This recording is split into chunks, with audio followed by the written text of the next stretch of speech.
met a guy through an introduction from my dad to an old colleague of my dad's from IBM who had a son who was my age, who was a software developer. I was given his number, I didn't ring him for months, and then one day they lived in Wimbledon, and I was in Wimbledon Wimbledon was where I went to get new tyres for my car, because it was the cheapest place for tyres for my car. And I had some time to kill. I just rang this guy out of the blue. And we ended up starting what became Datography, which was a company that did the photography and floor plans for estate agents. Okay. I've missed out several stages. We were an e-commerce consultancy first. Designers Guild was our first client because my girlfriend was a PA to the MD there and got us in a meeting. And while we were working together on that Designers Guild consultancy project, e-commerce research, I came up with the idea of doing 360 virtual tours of properties and putting them on the internet so that people could sell houses privately and wouldn't need estate agents. 99 was the year we started putting this idea together and we raised a bit of money for our first 3 investors, one of whom was his father. The other 2 were amazing investors. The other 2 investors, one of them had been the finance director of the Dixons Group, PLC, and the other one was the European chairman of Ogilvy and Mather,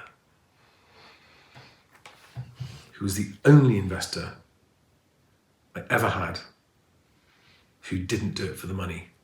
Okay. Genuinely wanted to support new startups with his advice and guidance and was interested in nurturing businesses and didn't get that money. And he made himself available. He invited me to events. He introduced me to people. He was amazing. He died. Best mentor I ever had. The fucker died. Fascinating story. He started in the post room at Ogilvy's when it was just David Ogilvy. You've heard of Ogilvy and Mather, right? Yeah. I think it was the world's biggest ad agency at one point, marketing. He started in the mailroom when he was 16 and then ended up chairman of Ogilvy and Mather Europe. That was amazing. Amazing. And he was in the 70s, he was on the John Player Special Formula One sponsorship. All of that branding, he was on that team. He was the account man, not the creative. But what a man. Oh, what a lovely, lovely man. Never forget ringing up to talk to him and his wife answered the phone. I didn't know he died. She said, I'm really sorry he died a few months ago. So, they're our first 3 investors. So my business partner's father and these 2 other guys, they all knew each other. I was 26. We raised 100,000 quid like that for 10% of the company, valuing our idea at £1 million. And raising money just got easier and easier after that. And I started to have all these bad experiences with all different kinds of investors. And there are so many different kinds of investors. With almost no exceptions, they all behaved appallingly badly. They behaved appallingly badly under the guise of, it's just business. And when I say appallingly badly, the most reputable was a company called 3i. It was the UK's biggest venture capital firm. Very high profile, very well known. And they came along, Datography, and wanted to make an investment of £1.1 million. I was 26, 27, 28 years old, and I got these guys offering, this is amazing, right? But right at the start, they made a condition where we had to sign an exclusivity with them before they put any money up for 6 months, which I now know why they do, because if I hadn't signed that, I could go around saying, I've got this offer for 3i, who else wants to make a better offer? Which of course is what you should do, always, because otherwise you're not maximising the value of what you're selling. You know, that means I could have got a better offer elsewhere, but I didn't, so I signed this too. And what was amazing was none of the senior non-exec directors that we had that were supposed to have been around the block saw this for what it was. None of them advised me, don't sign that, because they were all on the same side of the fence, I suppose.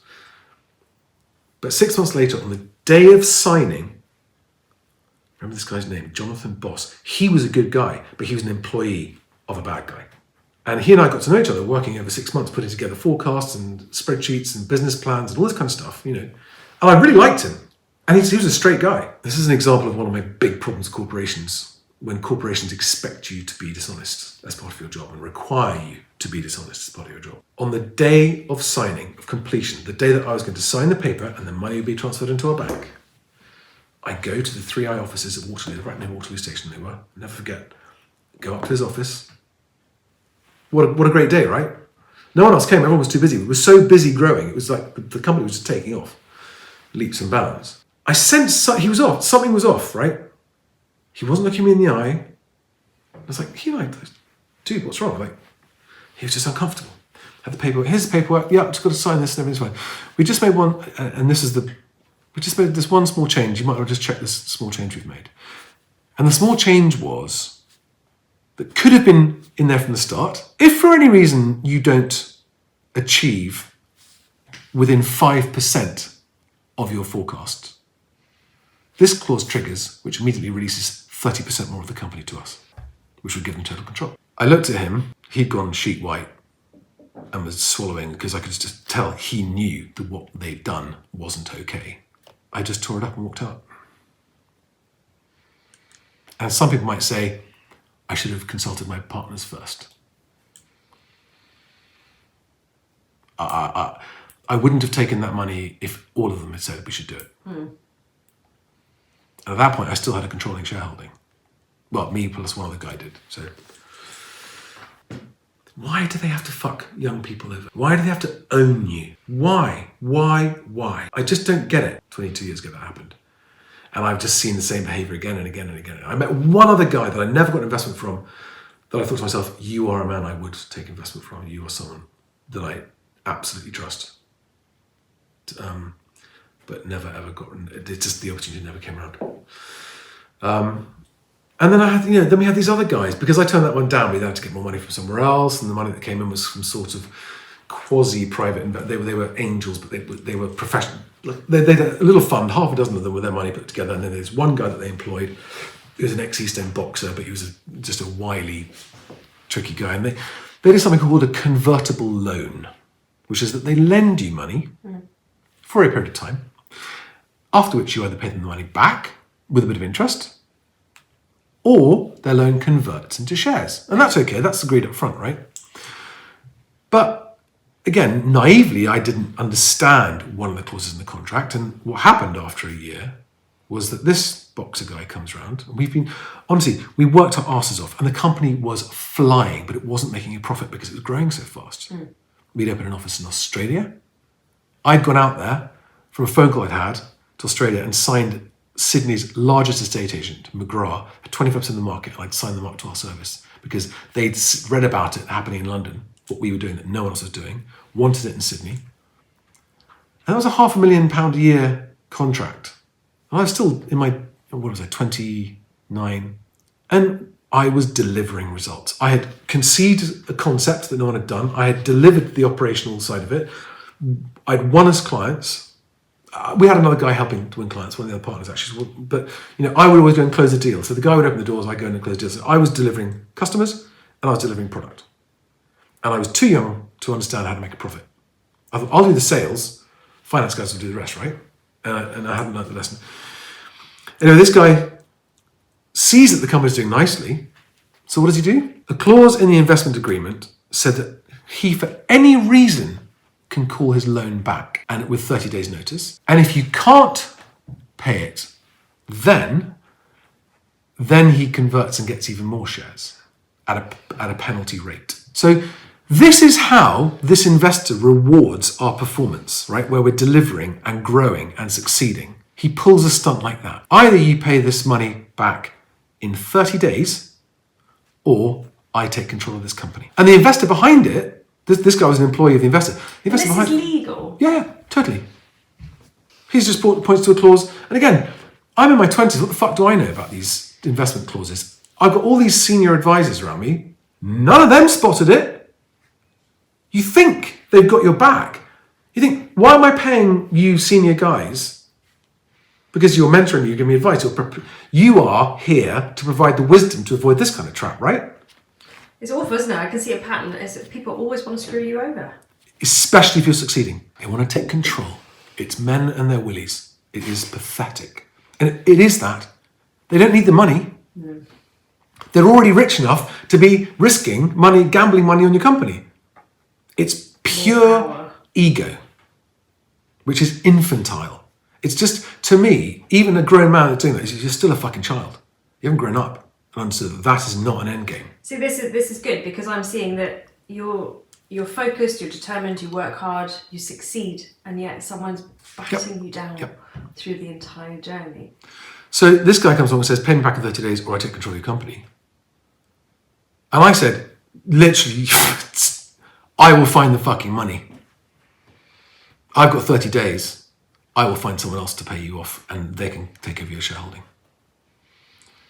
And he wasn't expecting that. He was like, well, you've only got 30 days. You've only got 30 days. He didn't want his money back. He wanted control of the company. But I was like, I don't fucking care now. You pull a trick like that. Why do I want you as a partner in my business? Yeah. Why do I want you controlling the company that I have built and I'm and running? Why do I want you to own the majority stake? I don't want anything to do with you. You're a prick. You must know that. I mean, wouldn't you do the same if you were in my position? You fucking prick. But, you know, when I'm determined, I will find a fucking way. And I did. And I found someone else to put the money in, to pay him off. Please don't tell me they screwed you over. Even worse. Even worse. And that person came along and the ego play was even worse. And he turned my best friend against me. And they fired me. Right. And I was out my arse of a company I put 4 years of my life into, built it up, was going great guns, and they fired me. And I still had a 30% shareholding, so because the company was struggling for money, they did something called the pre-pack administration. They bust the company and phoenixed into a new one and left me with zero. Shit. Owing me 6 months or a year's salary. I literally was left with nothing. I had no money. I had sold my only flat to live by way of investing, not to put the money in the company, but so that the company didn't have to pay me a salary. So that's me doing my bit to support the company financially, support its growth. So I was owed salary that I'd be paid at some point in the future. And I could only do that because I'd sold my flat that I had. I had a small investment flat, studio flat, which I bought with my girlfriend, and we sold it. And I used what we made on the flat to live off while the company was growing. And so I suddenly found myself with nothing. Literally, I had no flat. They were never going to pay me my unpaid salary. The shares I had in it were gone. And this was... Now, to be fair, why did they do that? Because I had been told by the chairman of the company, a non-executive guy who's just a chairman, saying, Charlie, the company is viable. You're growing, your clients like you, your sales are growing, it works, but your overhead's too big. You're running this company, your job is to make it profitable. We had 8 directors. Why do you need 8 directors for companies doing photographs and floor plans? You don't. So I said, well, okay, 6 of you who are taking salaries are not in any way contributing to the operations. We don't need you. And you're costing us a fucking fortune. So, really sorry, I'm going to let 6 of you go. And they were like, no, we don't think so. And it was going to happen. My best friend, who was in the company, had enough shareholding that with mine plus his was more than 50%. And they turned him against me. It took them 3 months. It took them 3 months to do it, but they turned him against me. He's never spoken to me since. Really? Like I'm the bad guy. That's a pretty shitty thing though, isn't it? So I lost friendships, company, and the story just got even weirder after that. But and we'd also built a software product for estate agents, which was the first web-based one ever in existence, which I designed. We had a coder that built it. That software product still exists to this day.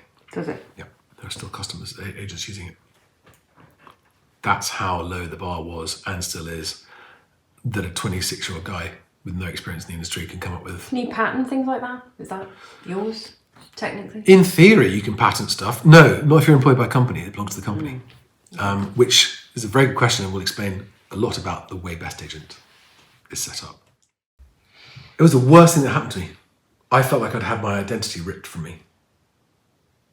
You literally have nothing. I had conceived, never mind the money.